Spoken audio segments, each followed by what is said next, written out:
विद्यार्थियों, आज हम अध्ययन करेंगे व्यष्टि अर्थशास्त्र और समष्टि अर्थशास्त्र। जो पहली इकाई है उसका पहला ही पाठ है कि व्यष्टि अर्थशास्त्र और समष्टि अर्थशास्त्र में क्या अंतर है। इसमें आपके ब्लूप्रिंट के लिहाज से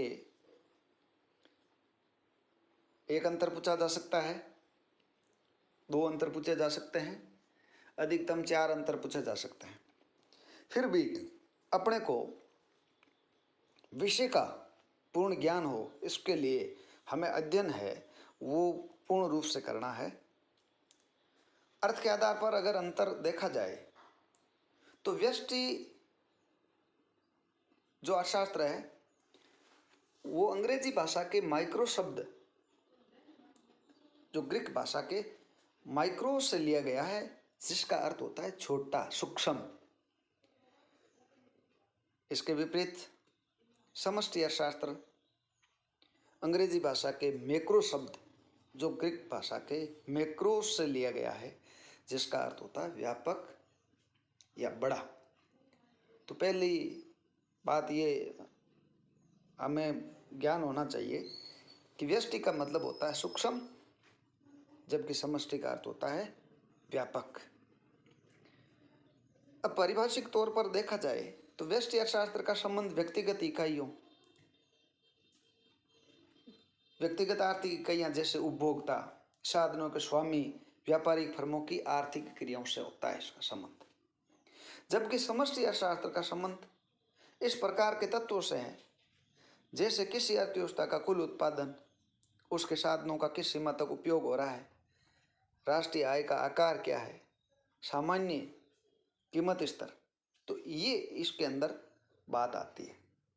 क्षेत्र की बात देखी जाए तो व्यष्टि अर्थशास्त्र में मांग का सिद्धांत, उत्पादन का सिद्धांत, कीमत निर्धारण का सिद्धांत, साधन कीमत सिद्धांत, साधनों का इष्टतम बंटवारा एवं कल्याण अर्थशास्त्र, ये इसका फील्ड है, ये इसका एरिया है।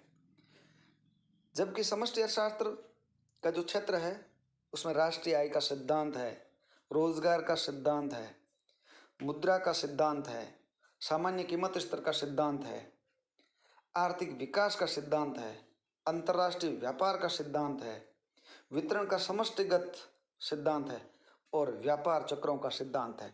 ये इसका क्षेत्र है दोनों का। तो क्षेत्र की दृष्टि से ये अंतर हो गया। अब अगर देखा जाए तो सामूहिकता के स्तर में क्या अंतर है, तो जब व्यष्टि का नाम ही सूक्ष्म है तो इसमें सामूहिकता की मात्रा सीमित होती है। इसके अंतर्गत एक फर्म का अध्ययन होता है, एक उपभोक्ता का अध्ययन होता है, एक उत्पादक का अध्ययन होता है, मतलब सूक्ष्म। और इसके विपरीत समष्टि अर्थशास्त्र में देखा जाए तो सामूहिकता की मात्रा पूर्ण होती है। इसमें सभी उपभोक्ताओं का अध्ययन होता है, सभी उत्पादकों का अध्ययन होता है, सभी फर्मों का अध्ययन होता है। तो ये इसमें सामूहिकता मंत्र है। उद्देश्य में देखा जाए तो व्यष्टि अर्थशास्त्र का उद्देश्य होता है संसाधनों या साधनों का आवंटन किस प्रकार हो, उनका बंटवारा किस प्रकार हो।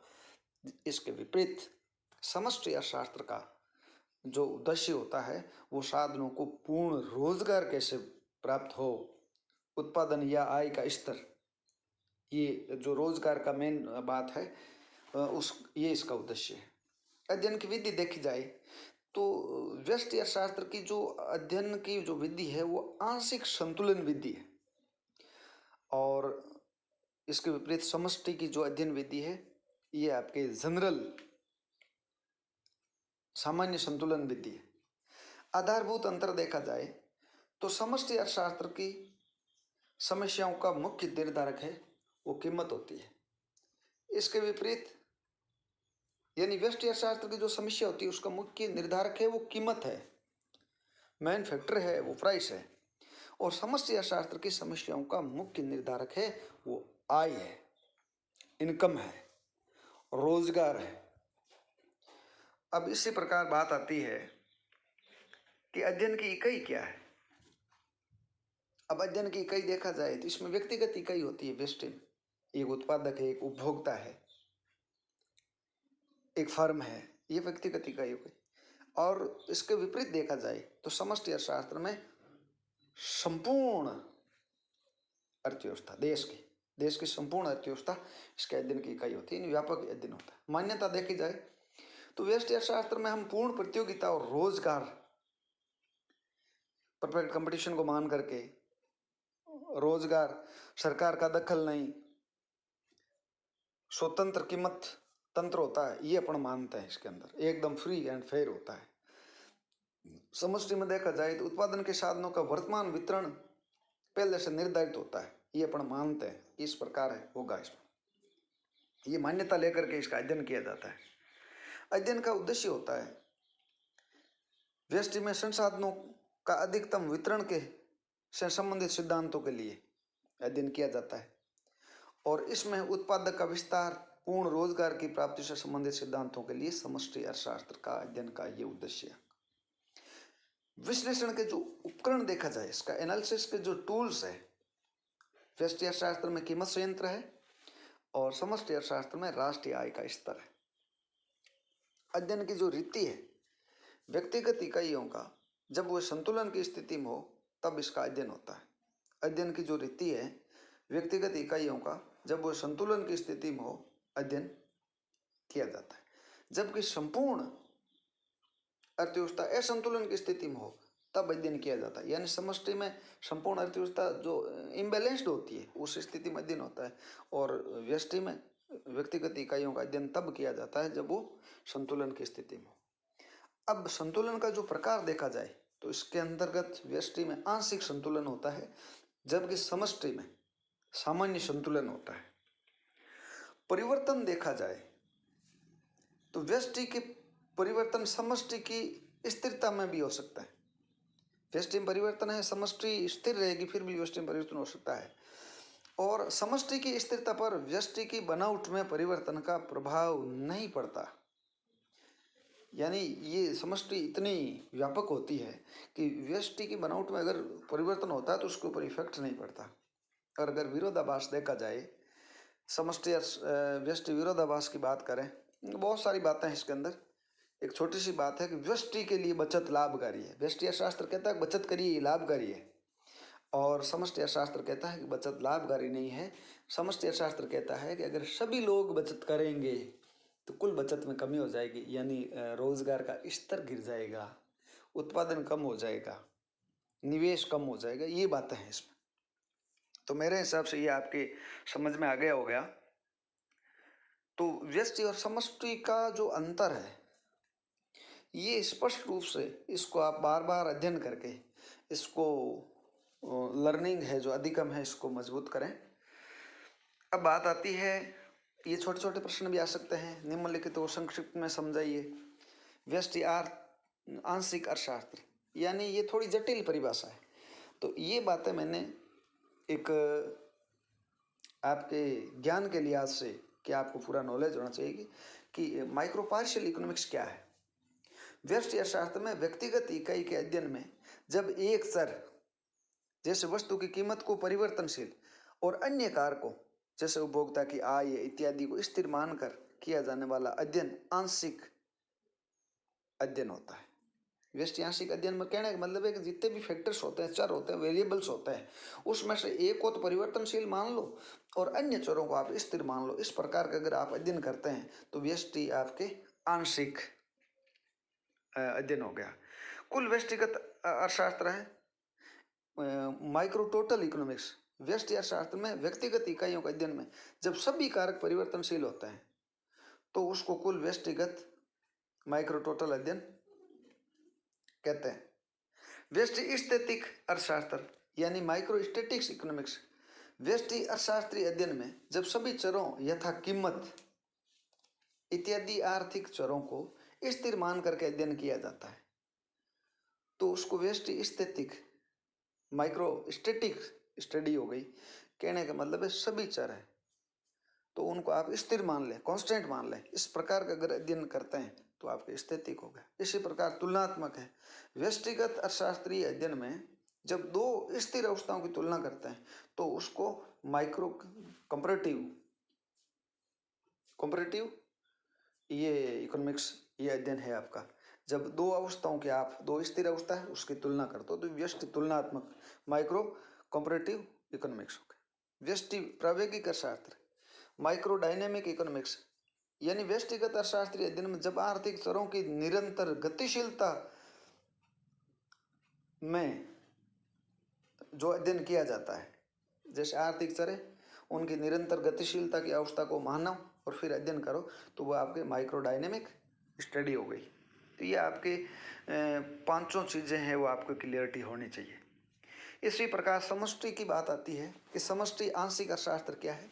समष्टि अर्थशास्त्र में भी एक कारक के आधार पर समष्टिगत आंशिक पार्शियल अध्ययन किया जाता है, अर्थात एक कारक परिवर्तनशील और अन्य कारकों को आप स्थिर मान लेते हैं, तो आपका जो अध्ययन है वो आपके समष्टि आंशिक अर्थशास्त्र हो गया। कुल समष्टिगत अर्थशास्त्र, इसका मतलब ये होता है कि व्यष्टि की तरह समष्टि अर्थशास्त्र में जब सभी कारकों को परिवर्तनशील मानते हुए किया जाने वाला अध्ययन समष्टिगत कुल अध्ययन कहलाता है। समष्टिगत कुल अध्ययन के अंतर्गत राष्ट्रीय आय के स्तर, रोजगार के स्तर, बचत का स्तर, विनियोग का स्तर, सामान्य कीमत का स्तर, आर्थिक वृद्धि और विकास में उतार चढ़ाव इत्यादि का जब अध्ययन करते हैं, सभी चर है वो परिवर्तनशील मानते हैं, वेरिएबल्स मानते हैं, तो ये आपके ये हो जाता है। समष्टि स्थैतिक अर्थशास्त्र, समष्टिगत अर्थशास्त्रीय अध्ययन जब स्थिर अवस्था में किया जाता है तो वो समष्टिगत स्थैतिक। स्थिति का मतलब ही है कि उसमें समय तत्व का तो हटा लो। एक तो होता है पीरियड ऑफ टाइम, एक होता है पॉइंट ऑफ टाइम। आपको किसी एकदम फिक्स बिंदु पर आप अध्ययन कर लो। समष्टिगत तुलनात्मक जो अध्ययन है, माइक्रो कंपैरेटिव इकोनॉमिक्स है। समष्टिगत अर्थशास्त्रीय अध्ययन में जब दो स्थिर अवस्थाओं की तुलना करता है, तो इस प्रकार का जो अध्ययन होता है वो आपका समष्टिगत तुलनात्मक अध्ययन है। समष्टि प्रावेगिक अर्थशास्त्र, समष्टिगत प्रावेगिक अर्थशास्त्र या समग्र का अध्ययन या संपूर्ण अर्थव्यवस्था का अध्ययन, ये एक ही चीज है। जब निरंतर गतिशील अवस्था में किया जाता है तो उसको समष्टिगत प्रावेगिक अर्थशास्त्र का अध्ययन कहते हैं। तो कहने का मतलब है ये पांच स्थितियां अपने सामने होती है, एक आंशिक, एक कुल, स्थैतिक, तुलनात्मक और प्रावेगिक। ये शब्द अपने जो शब्दावली है ये आप प्रत्येक विद्यार्थी को इसका ज्ञान होना चाहिए। अब अगर बात करते हैं अपन आर्थिक विश्लेषण की प्रमुख विधियां कौन से, जब अपन इकोनॉमिक्स एनालिसिस करते हैं तो उसके लिए तीन प्रकार की विधियां हैं। एक तो होती है निर्भरता के आधार पर, निर्भरता के आधार पर का मतलब है एक आंशिक है, एक सामान्य है। दूसरी होती है समय तत्व के आधार पर, तो उसमें तीन विधियां हैं, एक स्थैतिक है, एक तुलनात्मक है, एक प्रावेगिक, जिसके अंदर टाइम ध्यान रखता है। समय के एक निर्धारित बिंदु पर अध्ययन करते हैं या समय तत्व को भूल जाते हैं, स्थैतिक अध्ययन हो गया। और जब दो आपके ये स्थिर अवस्थाओं की तुलना करते हैं तो ये तुलनात्मक हो जाता है। और जब पूरी अर्थव्यवस्था को अपन गतिशील मानते हैं तो ये प्रावेगिक हो जाता है। मेरे हिसाब से ये समय के जो तीनों याद आपको हो जाने चाहिए। उपकरण व दिशा के आधार पर, तो ये आपके टूल्स अगर देखा जाए तो इसके अंदर यह है कि आगमन और निगमन, ये भी दो विधियां हैं। इसके आधार पर अपन आर्थिक विश्लेषण कर सकते हैं। तो इसमें देखिए आप विश्लेषण की जो विधियां हैं तीनों याद होनी चाहिए। निर्भरता के आधार पर कौन सी है, समय तत्व के आधार पर कौन सी है, उपकरण और दिशा के आधार पर कौन सी है। निर्भरता के आधार पर आंशिक विश्लेषण, जब आर्थिक विश्लेषण किसी एक कारक को ध्यान में रखकर किया जाता है तब वो आंशिक विश्लेषण कहलाता है। जैसे वस्तु की मांग का अध्ययन उस वस्तु की कीमत को ध्यान में रखते हुए करना। और भी तत्व होता है, लेकिन अगर आपने एक तत्व को ध्यान में रखकर किया, परिवर्तनशील एक है, तो इसका मतलब है कि वो आपका आंशिक विश्लेषण है। सामान्य विश्लेषण, जब आर्थिक विश्लेषण किसी सभी कारकों को ध्यान में रखकर किया जाता है तब वो सामान्य विश्लेषण कहलाता है। जैसे वस्तु की मांग का अध्ययन उस वस्तु की कीमत के साथ साथ अन्य कारकों के आधार पर किया जाने वाला अध्ययन होता है, वो सामान्य अध्ययन है। उसमें सभी कारकों को ध्यान में रख करके अपन जनरल एनालिसिस करते हैं, तो ये आपका सामान्य हो गया। जैसे वस्तु की प्रतिस्थापक वस्तु की कीमत, उपभोक्ता की आमदनी इत्यादि के आधार पर किए जाने वाले अध्ययन। जैसे अपन कीमत सिद्धांत में देखते हैं तो उसमें उस वस्तु की कीमत है, उसकी सब्स्टिट्यूट्स जो गुड्स है उसकी क्या कीमत है, उपभोक्ता की आमदनी क्या है, ये सारी चीज़ें देखते हैं तो उसके आधार पर अध्ययन करते हैं, तो आपका सामान्य अध्ययन हो गया। इसी प्रकार समय तत्व के आधार पर स्थैतिक आर्थिक विश्लेषण, एक समय के बिंदु पॉइंट ऑफ टाइम पर अपन अध्ययन करते हैं तो आपका स्थैतिक हो गया। और जब समय के दो बिंदुओं से संबंधित स्थितियों, संतुलनों, साम्यों की अगर तुलना करने वाला जो अध्ययन हो गया वो आपके तुलनात्मक विश्लेषण हो गया। जब संतुलन और साम्यों के मध्य होने वाले परिवर्तन की श्रृंखला का अध्ययन किया जाता है तो वो प्रावेगिक हो गया। एक संतुलन से दो संतुलन, ये जब, लेकिन उसमें सभी तत्व वो परिवर्तनशील होते हैं। संतुलन साम्यों के मध्य होने वाला जो परिवर्तन की जो श्रृंखला होती है उसका अध्ययन होता है तो वो आपके डायनेमिक, प्रावेगिक होता है। तो ये आपका पूरा स्टैटिक्स, कंपैरेटिव और आपके डायनेमिक। अब बात आती है उपकरण और दिशा के आधार पर। तो इसमें दो विधियां हैं, एक तो निगमन विधि है, एक आगमन विधि है। निगमन विधि के अंतर्गत किसी एक विशेष व्यक्तिगत इकाई के आर्थिक विश्लेषण तर्क विधि का आधार पर करता है। देखो निगमन में क्या चलता है, तर्क चलता है। इस विधि में हम सामान्य सत्य के आधार पर किसी विशेष सत्य का पता लगाते हैं। सामान्य सत्य से हम विशेष सत्य का पता लगाते हैं। जब तर्क विधि के आधार पर ही सामान्यकरण किया जाता है तो उस विधि को निगमन कहते हैं। तर्क विधि के आधार पर अगर अपन सामान्यकरण करते हैं तो उसको निगमन विधि कहते हैं। निगमन विधि को काल्पनिक भी कहते हैं, निराकार या तर्क विधि भी कहते हैं। ये ध्यान रखिए, निगमन विधि है ये काल्पनिक, निराकार और तर्क विधि भी कहते हैं। निगमन विधि में सामान्य से विशेष तथा परिकल्पनाओं से तथ्यों की ओर अध्ययन किया जाता है। सामान्य से अगर जनरल से अपने स्पेशलिस्ट की चलते हैं, सामान्य से विशेष और परिकल्पना से तथ्य की ओर चलते हैं तो ये निगमन विधि हो गई। इसके विपरीत हो गई आगमन विधि। आगमन विधि के अंतर्गत आर्थिक विश्लेषण के सामान्य नियमों को किसी एक विशेष व्यक्तिगत इकाई के आर्थिक व्यवहार में खोजते हैं। आगमन विधि में आंकड़ों, समंकों और सांख्यिकी की विधि का अध्ययन किया जाता है। बहुत इंपॉर्टेंट है। अगर इस विधि के अंतर्गत सामान्य नियमों को एक विशेष व्यक्तिगत इकाई के आर्थिक व्यवहार में अगर खोजते हैं तो जैसे आंकड़ों है, समंकों है, सांख्यिकी विधि द्वारा अध्ययन किया जाता है।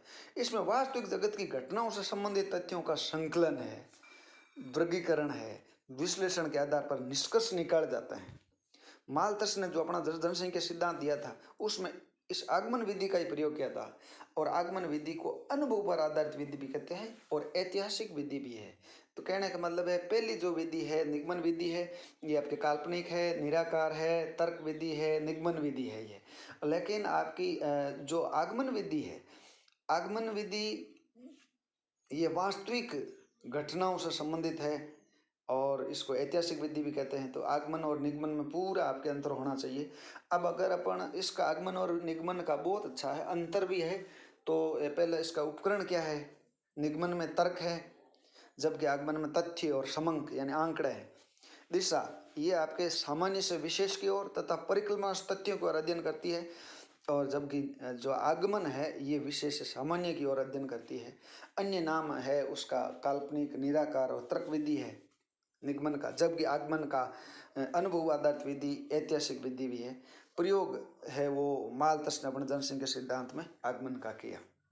अब बात आती है कि सर्वप्रथम आर्थिक, स्टैटिक और आर्थिक प्रावेगिक शब्द का प्रयोग सबसे पहले कब और किसने किया कि भाई स्टैटिक और डायनेमिक, तो इसमें नाम आता है रेगनर फ्रिश और उसने 1928 में आर्थिक और स्टैटिक, ये आपके जो आर्थिक स्टैटिक, आर्थिक प्रायोगिक शब्दों का प्रयोग किया। ये आपके इस प्रकार आपका जो